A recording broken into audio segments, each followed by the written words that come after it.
Okay, so we'll continue with the most important component of timing, where we have delays in digital circuits. We just saw some definitions.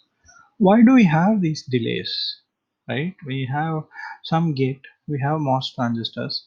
If you look at a digital circuit, it will have thousands of transistors, but it will have some delay also that is associated with those transistors.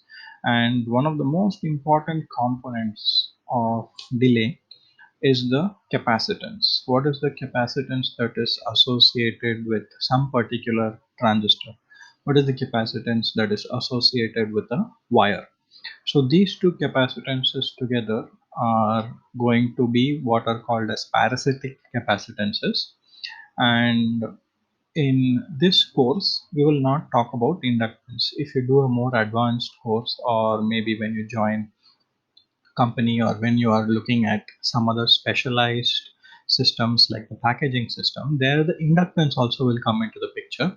But here, when we are not talking about external circuitry, when we are not talking about ultra high speed design, we will just discuss the capacitances together with the resistance. The RC delay is one of the most important components of the delay for any digital circuit design. And the first part of that is the capacitance. So like I said, these are parasitic capacitance, meaning that these are not fabricated, but because of the structure of the circuit, because of the structure of the wires, because of the way in which the wires are fabricated, etc., because of the substrate in particular, there are many of these capacitances that are automatically present in the structure. And these are what are called as parasitic capacitances. And we will look at three main components as it is listed here.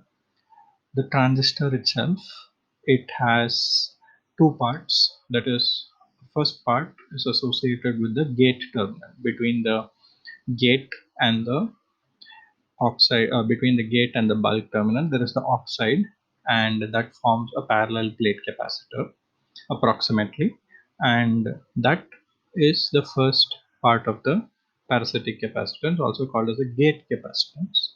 The second part of the capacitance is the diffusion capacitance. So the transistor has source terminal and a drain terminal, and between them, the source and the drain terminals, between the source and the bulk and the drain and the bulk, we have two capacitances. Because they are always reverse biased, there will be the junction capacitances. Those two are called as the diffusion capacitances because of the diffusion regions.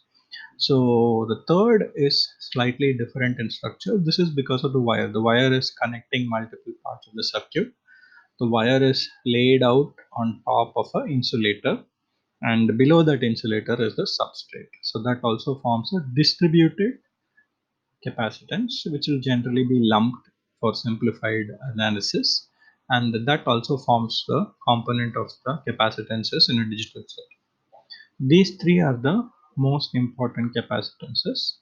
And one of the most important physical properties of the capacitor is also the reason why we have delay. And the physical property itself is that it doesn't allow the voltages across its terminals to change instantaneously.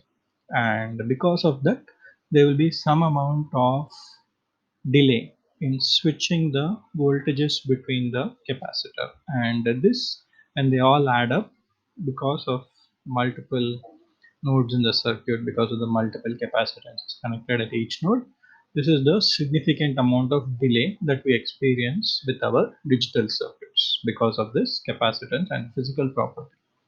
And another equation that you can see here, I equal to C into dV by dt, approximate that C into delta V by delta T. And delta V in digital circuits is always plus or minus VDD, because we only go from VDD to ground and ground to VDD. So that is almost a constant. And current also, if you assume it's operating, or if you take an average value of current, it's constant. And the capacitance is also a constant because the structure of the circuit is fixed. So for almost any transition, you will get a value of delta t, So if you look at this equation, if you take delta t to the other side, you will get delta t equal to C into delta V divided by I. So it gives you a very nice relation which says that the delta t or delay is proportional first to capacitance. It's proportional to delta V or VDD, and it is inversely proportional to current, which means that these two terms, if you increase them, the delay is going to increase. So if you have a circuit where the capacitance is high, and parasitic capacitance is high, the delay is going to be high. If you have a circuit where the power supply is high, then the delay is again going to be high.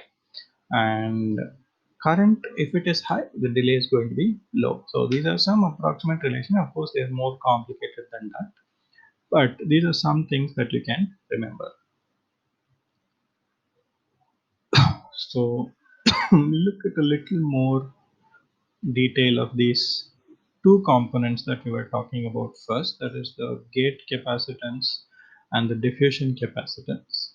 Okay, so let us assume that we want to find the capacitance at some node B. Okay, the node B is here. So from the definition that we just discussed, this is the driver circuit and this is the output. So this gate is responsible for this output, and this output in turn is being supplied to this gate, which is the load. So x1 is the driver, x2 is the load, and we want to find out what is the total value of capacitance that is connected at the output node. So if you look at this point here, B, okay, we have these transistors which are part of the driver circuit, and we have these transistors which are part of the load circuit.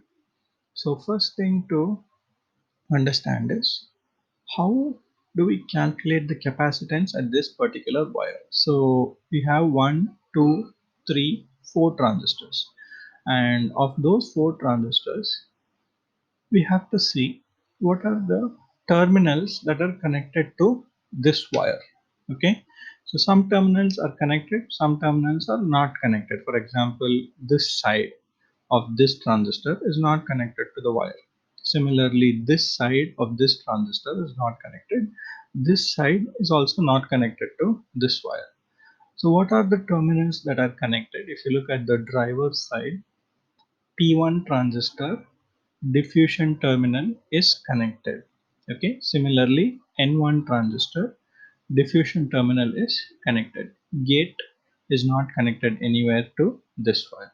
Similarly, if you look at the load side, okay, the gate terminal is connected to node B. This gate terminal of N2 is also connected to node B.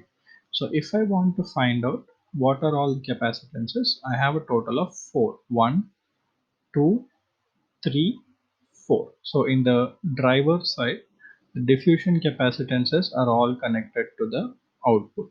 Okay, sorry, not all the diffusion, but this terminal and this terminal. So both the drain terminals are connected to the output node.